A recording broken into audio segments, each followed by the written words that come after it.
ഇന്ത്യയിൽ ഇപ്പോൾ നടന്നുകൊണ്ടിരിക്കുന്ന ഈ തല്ലിക്കൊല്ലൽ കൊലപാതകങ്ങൾ, അത്തരത്തിലുള്ള വിദ്വേഷപരമായിട്ടുള്ള പ്രവർത്തനങ്ങൾ, ഇതൊക്കെ ലോകം നമ്മളെ രാജ്യത്തെക്കുറിച്ച് ഇങ്ങനെ ചർച്ച ചെയ്തുകൊണ്ടിരിക്കുകയാണ്.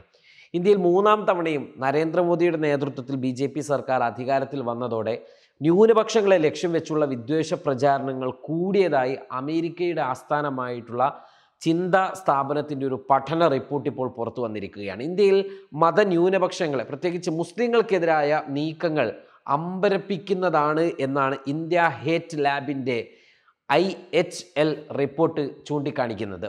മോദി മൂന്നാമതും അധികാരത്തിലേറിയ 2024 വിദ്വേഷ പ്രസംഗങ്ങൾ 74.4% വർദ്ധിച്ചു എന്നുള്ളതാണ്. തൊട്ട് മുമ്പുള്ള വർഷം 668 കേസുകളാണ് റിപ്പോർട്ട് ചെയ്തതെങ്കിൽ 2024 നടന്ന 1165 പ്രസംഗങ്ങളിൽ 98.5% മുസ്ലിങ്ങളെ ലക്ഷ്യം വെച്ചുള്ളതായിരുന്നു എന്നതാണ് നമ്മളിവിടെ മനസ്സിലാക്കേണ്ടത്. 115 സംഭവങ്ങൾ, അഥവാ 9.9% ഉള്ള ആ വിദ്വേഷ പ്രസംഗങ്ങൾ ക്രിസ്ത്യാനികളെ ലക്ഷ്യം വെച്ചുകൊണ്ടുള്ളതാണ്. 2024 തെരഞ്ഞെടുപ്പാണ് വിദ്വേഷ കുറ്റകൃത്യങ്ങൾ കൂടുവാനുള്ള കാരണമായി റിപ്പോർട്ട് ചൂണ്ടിക്കാണിക്കുന്നത്. പൊതു തെരഞ്ഞെടുപ്പിൽ ഹൈന്ദവ വോട്ടുകൾ ഏകീകരിക്കുവാനുള്ള ശ്രമത്തിൻ്റെ ഭാഗമായി നരേന്ദ്രമോദിയും BJPയും മുസ്ലിം വിരുദ്ധ പ്രഭാഷണങ്ങൾ പതിവാക്കിയതായും ഈ റിപ്പോർട്ടിലുണ്ട്. തെരഞ്ഞെടുപ്പ് പ്രചാരണത്തിനിടെ മോദി മുസ്ലിങ്ങളെ നുഴഞ്ഞുകയറ്റക്കാർ എന്ന് പരാമർശിച്ചു. കോൺഗ്രസ് ജയിച്ചാൽ രാജ്യത്തിൻ്റെ സമ്പത്ത് മുസ്ലിങ്ങൾക്ക് മാത്രമായി വിതരണം ചെയ്യും എന്ന് ആരോപിച്ചു. 2024 ഓഗസ്റ്റിൽ ഷെയ്ഖ് ഹസീനയുടെ പതനവും ബംഗ്ലാദേശിൽ രൂപപ്പെട്ട രാഷ്ട്രീയ പ്രതിസന്ധിയും ഇന്ത്യയിൽ ഒരിക്കലൂടെ വിദ്വേഷ പ്രസംഗങ്ങളുടെ കുത്തൊഴുക്കിന് കാരണമായി. ബംഗ്ലാദേശിൽ ഹിന്ദു ന്യൂനപക്ഷം ആക്രമിക്കപ്പെടുന്നുവെന്ന പ്രചാരണം ശക്തമാക്കി ഇന്ത്യയിൽ മുസ്ലിം വിരുദ്ധ വെറുപ്പ് ഉൽപ്പാദനം കൂട്ടി. ബംഗ്ലാദേശിൽ ഹിന്ദുക്കൾക്കെതിരെ ആക്രമണം നടന്നിട്ടുണ്ടെങ്കിലും തീവ്ര ഹൈന്ദവ ദേശീയവാദ ഗ്രൂപ്പുകളും ഇന്ത്യൻ വാർത്താ ഏജൻസികളും ആക്രമണങ്ങളുടെ വ്യാപ്തി സംബന്ധിച്ച് തെറ്റായ പ്രചാരണങ്ങൾ നടത്തിക്കൊണ്ടിരിക്കുകയാണ്.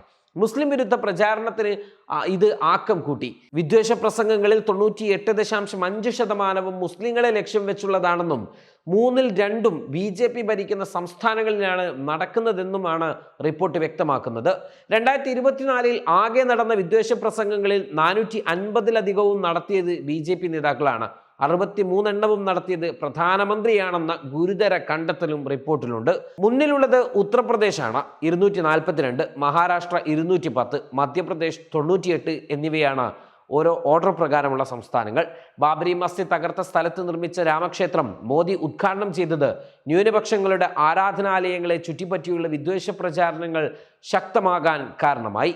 തെരഞ്ഞെടുപ്പ് സമയത്ത് മുതിർന്ന BJP നേതാക്കൾ നടത്തിയ 266 വിദ്വേഷ പ്രസംഗങ്ങൾ പാർട്ടിയുടെയും നേതാക്കളുടെയും ഔദ്യോഗിക അക്കൗണ്ടുകൾ വഴി ഒരേ സമയം സംപ്രേഷണം ചെയ്തതായും റിപ്പോർട്ട് വെളിപ്പെടുത്തി.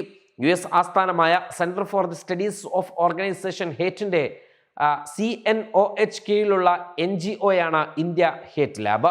ഈ ഇന്ത്യ ഹേറ്റ് ലാബിന്റെ ഈ ഒരു കണ്ടെത്തലും റിപ്പോർട്ടും ഇപ്പോൾ ലോക സമൂഹത്തിൽ ചർച്ചയായിക്കൊണ്ടിരിക്കുകയാണ്. ഇത്തരത്തിലുള്ള റിപ്പോർട്ടുകൾ കൊണ്ട് ഇന്ത്യക്ക് ലോകവേദികളിൽ എത്രമാത്രമായിരിക്കും പരിക്കുകൾ ഉണ്ടാക്കുക എന്നത് ഓർക്കുന്നത് നല്ലതാണ്. Waytonikah.com, the exclusive Muslim matrimonial site.